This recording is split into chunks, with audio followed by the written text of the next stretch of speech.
Bustel, gabungan ayat bas dan hotel ini adalah yang pertama seumpamanya di Melaka dan Malaysia.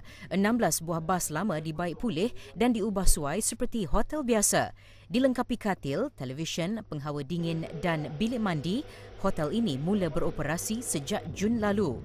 Idea ni sangat bagus sebenarnya sebab dia kembalikan kita punya nostalgia waktu kita zaman kecil naik-naik bas lama ni kan. Sekarang bas-bas lama ni contoh SKA, Buswira, MOS ni dah tak ada lagi dah dekat dalam negeri Melaka.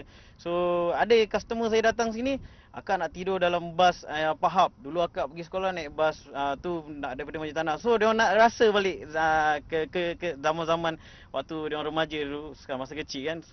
Bas-bas ini turut dijadikan sebagai kafe yang menjual pelbagai makanan tempatan dan barat.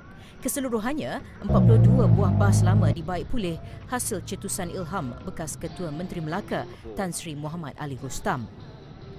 Satu tarikan pelancongan yang baru lah. Selama ni tempat Malaysia kita belum ada lagi.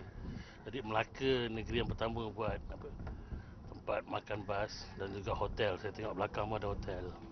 Jadi dapat menarik pelancong lah. Kafe ni okey, menarik juga sebab kita tak jumpa kat tempat lain. Kat sini saya datang, first time saya datang sini tengok. Saya ingat bas memang bus stop kat sini. Rupanya dia buat kafe so dengan apa? Chalet ni kan.